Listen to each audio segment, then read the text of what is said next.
algum dos mortos ressuscite.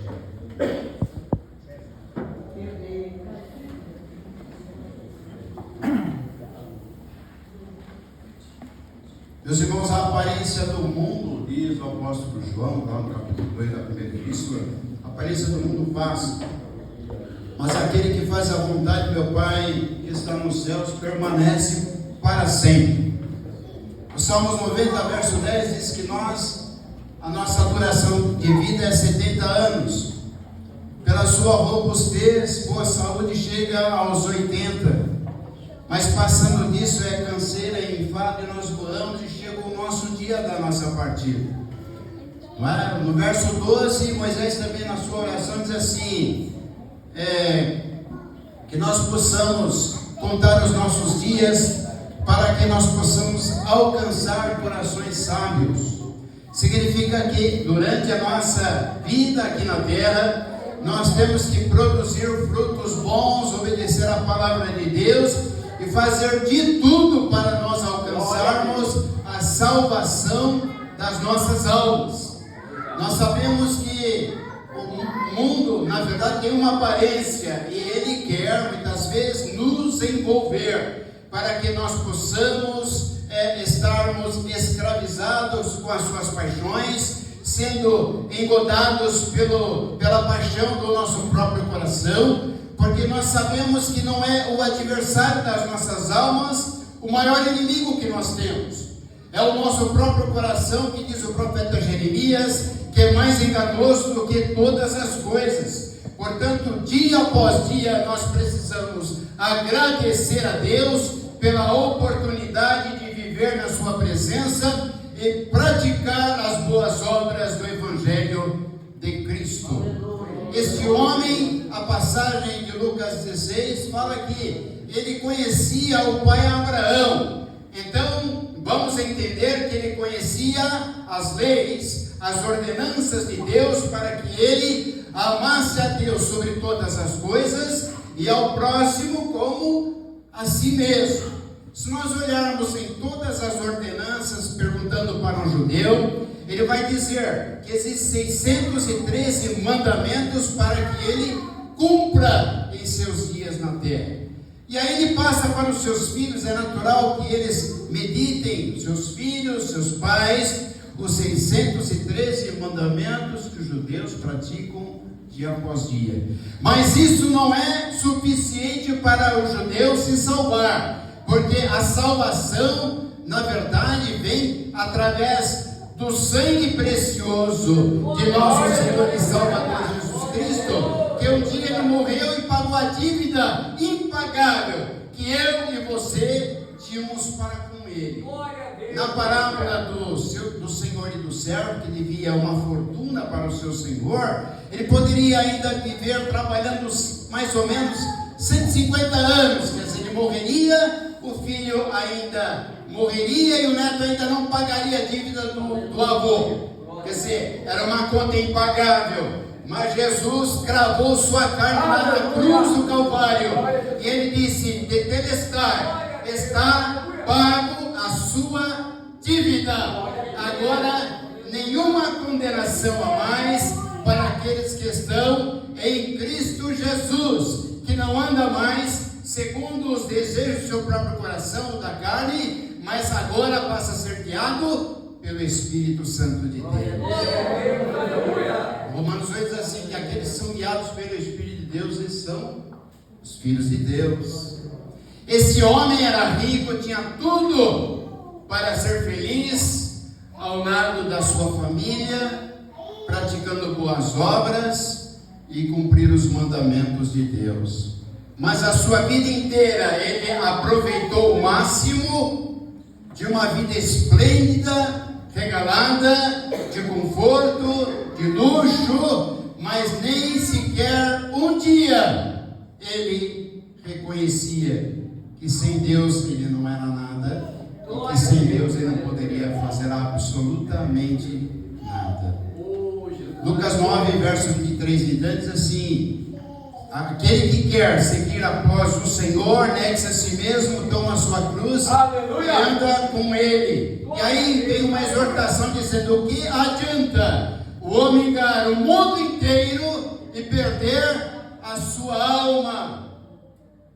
Meus amados irmãos, nós temos um tesouro dentro de nós, que é a poderosa palavra de Deus, que transforma os nossos pensamentos, o nosso caráter, e passamos a ser guiados pelo Espírito do Senhor para fazer boas obras, pregar o Evangelho, amar a Deus sobre todas as coisas e ao próximo como a nós mesmos. Porque Jesus disse que nesses dois mandamentos principais cumpre-se toda a lei. Aleluia! Cumpre-se toda a lei. Portanto, se eu amar a Deus sobre todas as coisas e ao próximo como a mim mesmo, eu cumpro toda a lei. E meu coração há paz. Não me preocupo com o dia de amanhã, porque a minha vida pertence a Deus. Esse homem, ele era insensível com relação, pastor Ronaldo, ao sofrimento alheio. O crente que ama a Deus, ele tem o espírito de empatia, isto é, colocar no lugar daquele que está sofrendo, colocar-se no lugar daquele que está sentindo dor, daquele que está passando necessidade. Meus amados irmãos, é impossível um crente que ama a Deus e não praticar as boas obras. Esse homem tinha tudo para ser feliz, agradecido a Deus, e Lázaro tinha uma vida que não era muito boa, era das piores. Ele desejava comer as migalhas que caíam da mesa do rico. Alguns já até pregaram que ele tinha acesso até as migalhas da mesa do rico. Não, ele desejava à distância. Olha como ele come bem, que tem a melhor comida, não é? Desejava comer as migalhas que caíam da mesa do rico. Ele era leproso, os cães vinham lamber suas feridas. Ele tinha uma vida de humilhação.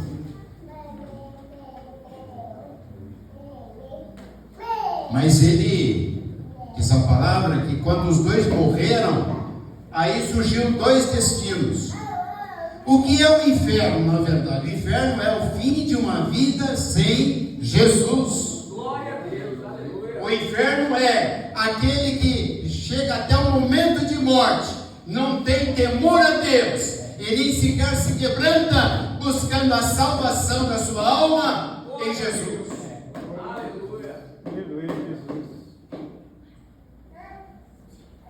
Então, morreram os dois. O rico, que tinha uma vida esplêndida, ele abriu os olhos e estava no inferno. E Lázaro, quando partiu, se cumpriu: aquele que crê em Jesus, ainda que esteja morto, viverá. É a esperança. Era a esperança de Lázaro. Ele sabia que a vida dele era passageira, que se ele vivesse 70, 80 anos, 90, 100, um dia a sua vida teria fim. Mas ele estava investindo na eternidade com Cristo, porque ele conhecia a lei e praticava. Então, quando ele abriu os olhos, ele estava no seio de Abraão, né? Que é a figura que representa Deus. O acolheu no paraíso, cessou todo o sofrimento, toda a dor, toda a humilhação, e ele estava no gozo do seu Senhor. Mas ao contrário do rico, quando ele fechou os olhos, imediatamente abriu-se os seus olhos, ele estava em tormento. Aí teve as lembranças. Ele disse: Pai Abraão, manda Lázaro imediatamente chegar até onde eu estou, para molhar seu dedo na água, refrescar a minha língua, porque meu corpo inteiro está ardendo em chamas. Bilhões de pessoas desde Adão já morreram e estão nesse lugar. Mas os apóstolos, a igreja primitiva que foi perseguida, que através do Império Romano foi morta na crucificação ou na boca de leões. Eles morreram e abriram seus olhos e já imediatamente estão no paraíso. Aí o pai Abraão diz assim: sabe, filho, ele era filho, ele conhecia o pai Abraão, ele esteve nas comunhões, nas igrejas, nos cultos, nas orações, nos jejuns, mas não aprendeu a submeter a boa, perfeita e agradável vontade de Deus.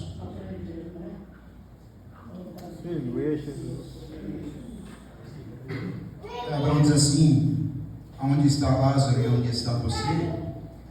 Há um grande abismo. Quem está de lá no paraíso não pode passar do lado de cá do inferno, nem tampouco quem está no inferno pode passar do lado do paraíso. Mas, meus amados irmãos, ele disse: mas pai Abraão, primeiro ele recebeu um não, quer dizer, não pode, porque o abismo separa os dois destinos. E o segundo não foi quando ele falou: então, mas pai Abraão, lá na minha casa tem 5 irmãos meus que estão sendo enganados pelo espírito do engano. Manda Lázaro pregar para eles, para que porventura eles não venham para o mesmo lugar que eu estou. No inferno tem sofrimento, no inferno tem lembranças, no inferno tem ais, no inferno tem bichos que mordem, no inferno tem fogo e enxofre, mas você não enxerga nenhuma claridade deste fogo. É trevas sobre trevas, é ais sobre ais. Nesta manhã há uma grande oportunidade de nós verdadeiramente se converter, para que nós não possamos ir para esse lugar, porque o inferno não foi preparado para homens e mulheres e crianças, mas para o diabo e os seus anjos. Mas Salmos 9 diz assim: que os ímpios serão lançados no inferno, e todas as gentes que se esquecem de Deus. Como está a sua vida hoje? O que você tem feito para alcançar a salvação da sua alma? Ou você está envolvido com essa sociedade imoral, perversa, fazendo tudo o que o inimigo manda? Como é que são as suas vestes? Santas na igreja, mas fora da igreja elas são? Como é que é a sua palavra santa na igreja e lá no meio dos seus amigos de trabalho, no meio da sua parentela sã?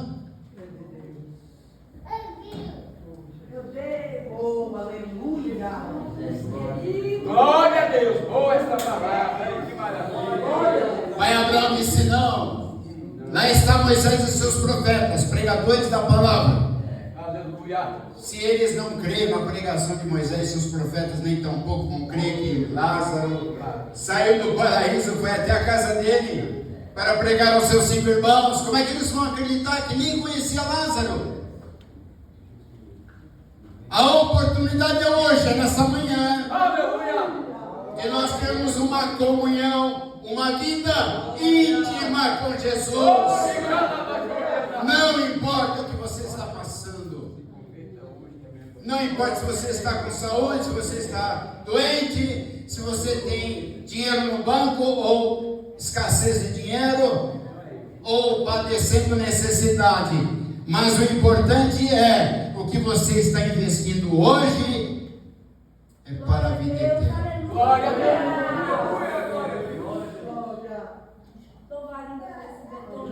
Eu quero contemplar um dia, não sei quando, o Senhor sabe, a glória do Senhor Jesus, abraçá-lo, agradecer por tudo que Ele fez em toda a trajetória da minha vida. Aleluia. Porque uma coisa é, eu me esforço, faço o máximo de mim mesmo para alcançar o reino, e não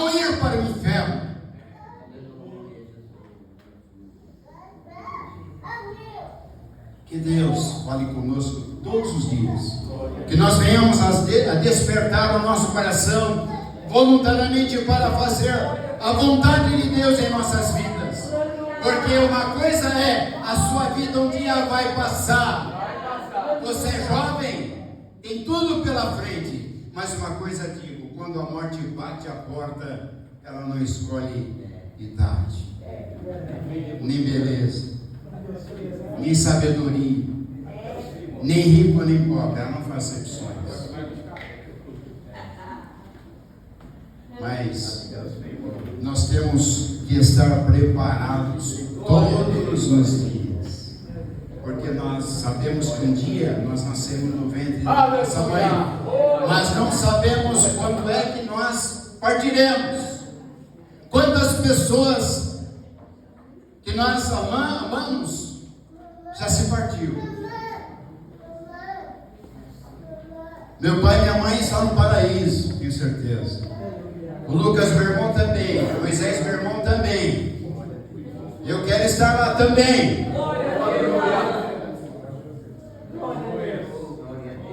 Não vive como crente de aparências. Não vive. Não deixa ser enganado pelos seus sentimentos. Ame o Senhor de verdade.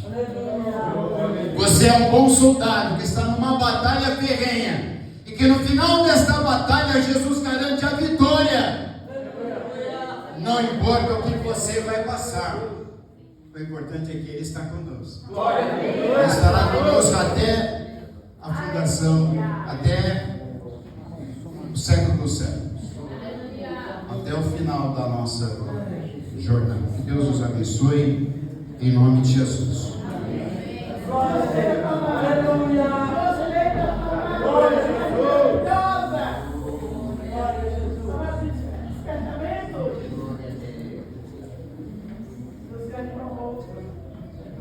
Só que deixa eu dar, Senhor. Vamos fazer a leitura da Santa Ceia.